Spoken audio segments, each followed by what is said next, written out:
Oke teman-teman, kali ini kita akan membahas mengenai cara membuat jurnal umum di dalam akuntansi. Nah, ini materi dasar yang ada di materi akuntansi, yang dimana di sini kita masih membahas mengenai akuntansi perusahaan jasa.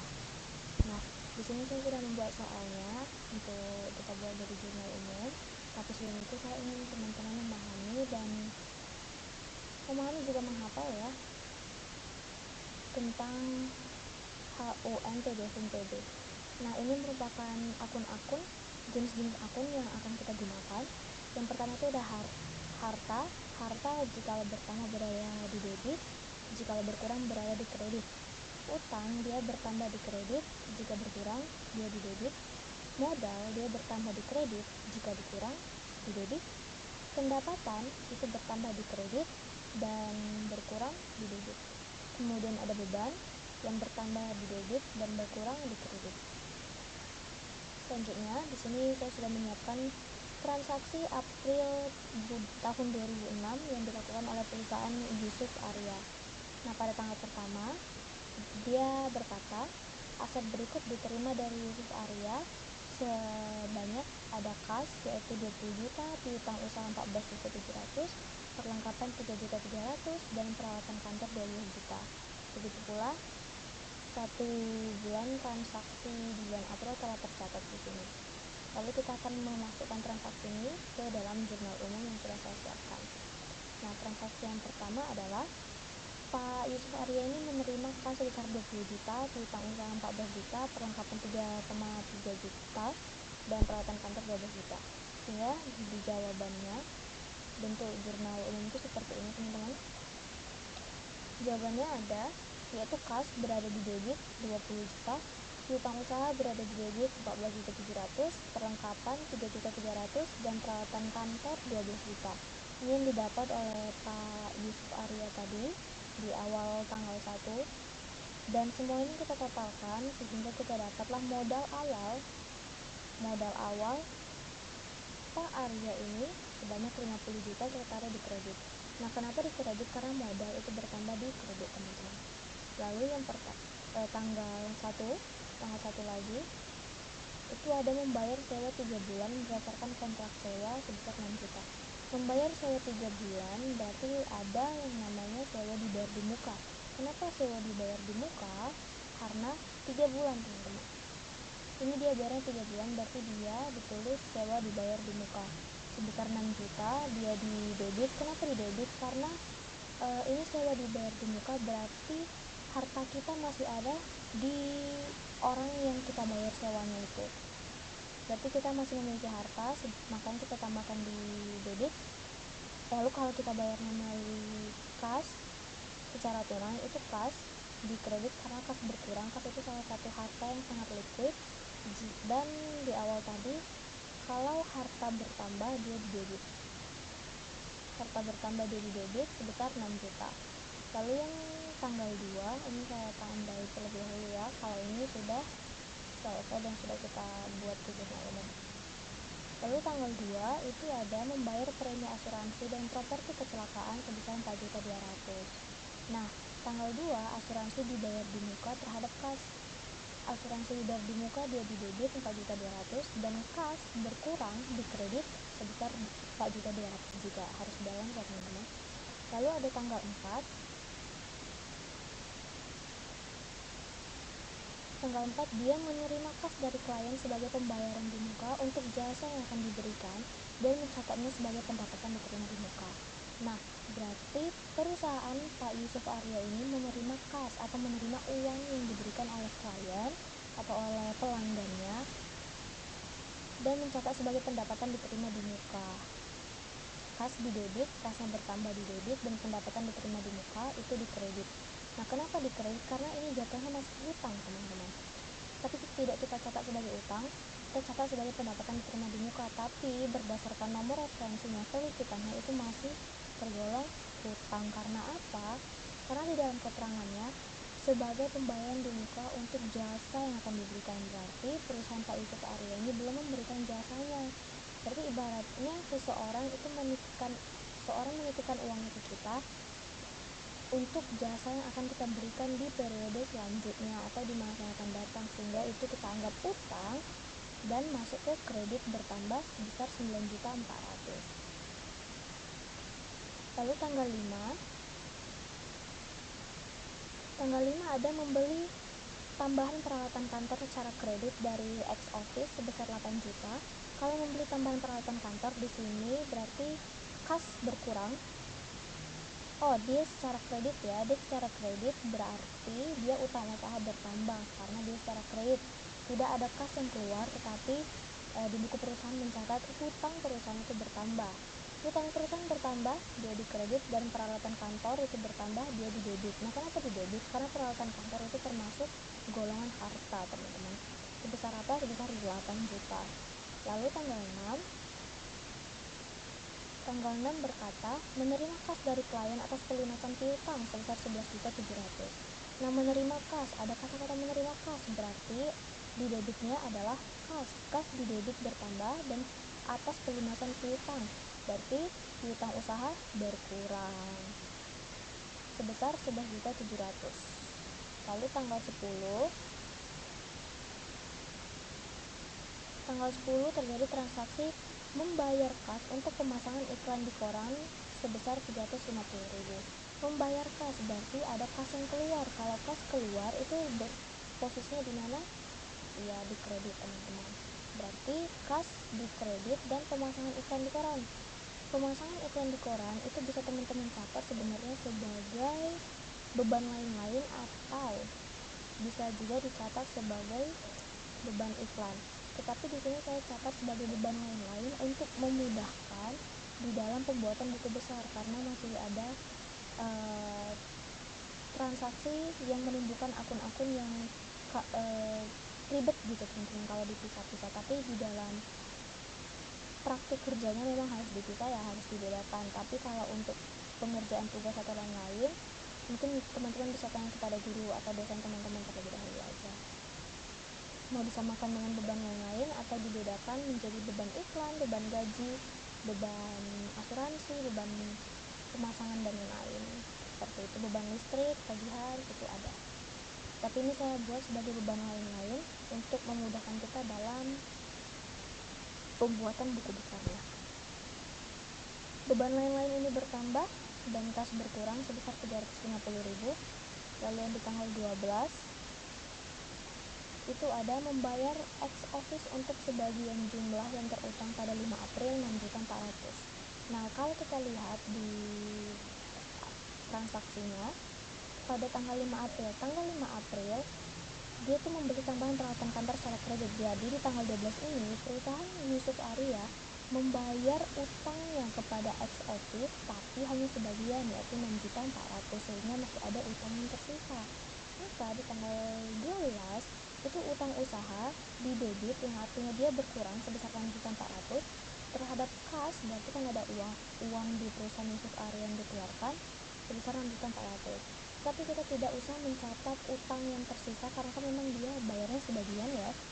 Kita tidak usah mencatat utang tersisa masih tersedia bla bla bla. Tidak usah kita catat karena itu bakalan membuat ribet dan jatuhnya nggak balance, teman-teman, nantinya. Lalu tanggal 12 terjadi 2 kali transaksi ya, berarti tanggal 12 di sini yaitu mencatat jasa yang diberikan secara kredit selama periode 1 sampai 12 April sebesar 21.900.000. Nah, jurnalnya adalah piutang usaha terhadap pendapatan jasa, teman-teman. Kenapa piutang usaha? Karena jasa yang diberikan secara kredit. Berarti perusahaan Yusuf Arya sudah memberikan jasanya, sudah melayani pelanggan, tetapi pelanggan ini belum membayar, ibaratnya ngutang gitu ya. Pelanggan ini hutang ke perusahaan kita, tapi perusahaan kita tidak mencatat sebagai hutang, tapi mencatat sebagai piutang. Teman-teman harus bisa membedakan mana utang mana piutang ya.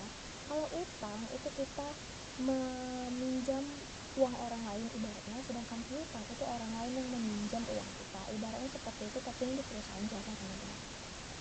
Sehingga piutang usaha bertambah di debit karena itu termasuk golongan harta 21.900.000, dan pendapatan ingat bertambah di mana, di kredit ya, sebesar 21.400.000. Lalu ada beban gaji muncul di tanggal 14, yaitu membayar gaji resepsionis paruh waktu untuk 2 minggu 1.650.000. Nah, ini boleh teman-teman bedakan, memunculkan akun beban gaji boleh, beban gaji terhadap kas sebesar 1.650.000. Lalu tanggal 17 terjadi transaksi menerima kas dari klien atas honor periode 1 sampai 16 April 6.600.000. Kas dari klien menerima kas berarti kas bertambah di kredit.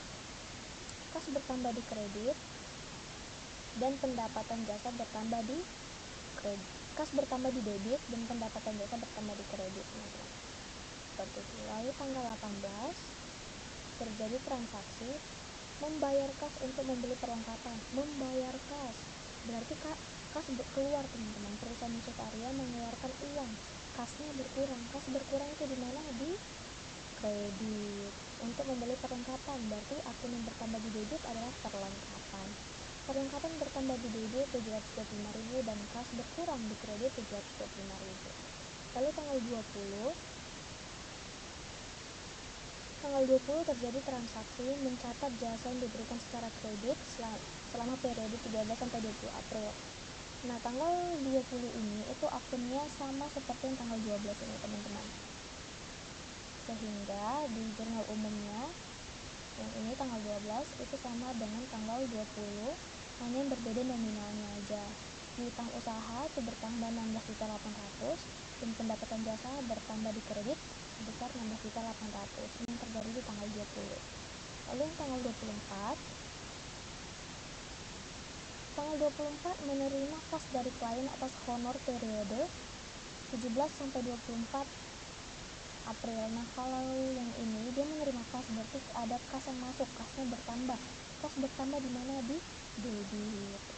Kas bertambah di debit dengan pendapatan jasa bertambah di kredit, teman-teman, sebesar 4.450.000. Lalu tanggal 26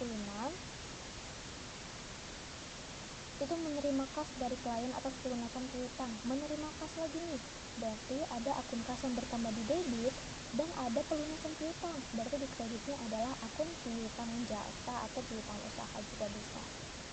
Seperti ini ya, teman-teman. Kas bertambah di debit, piutang usaha berkurang di kredit.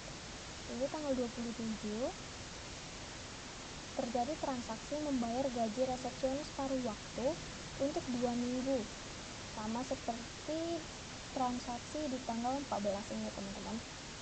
Berarti akun yang muncul ya adalah beban gaji terhadap kas.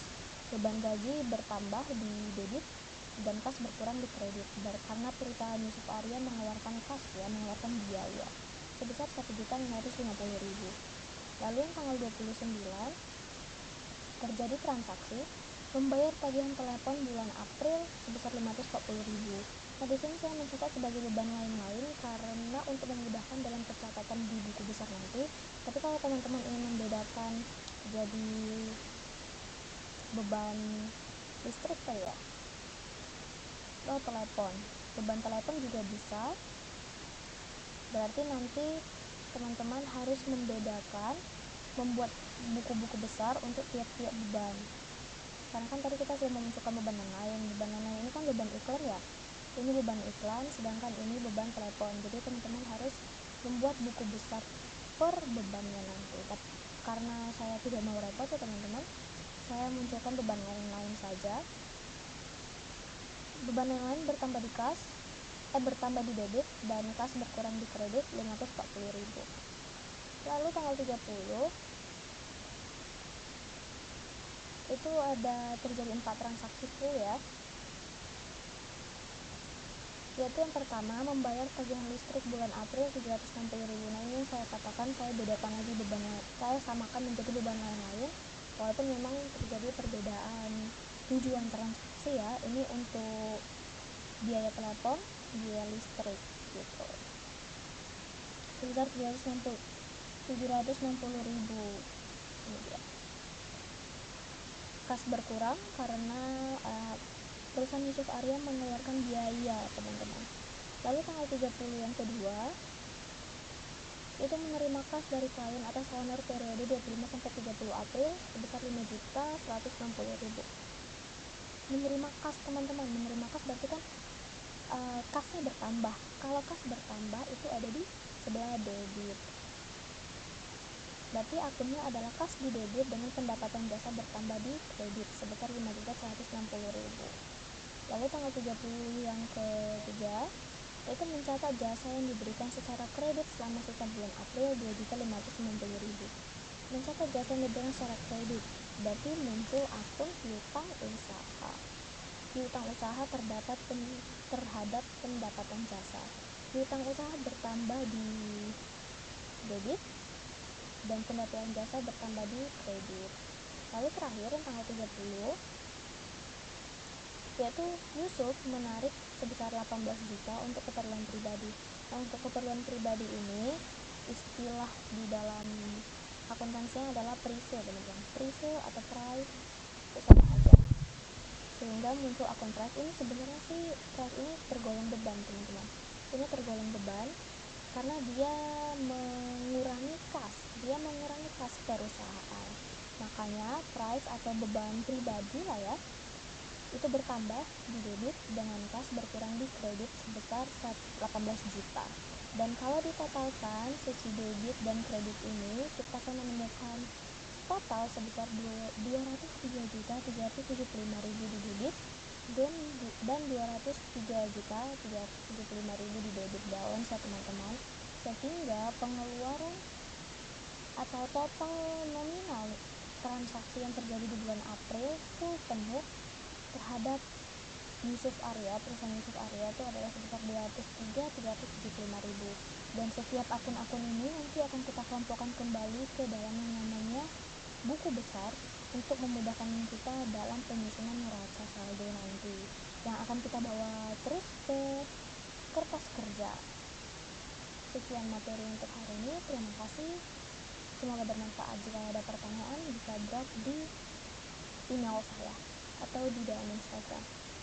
Terima kasih atas perhatian teman-teman semuanya. Salam sehat, semoga bermanfaat.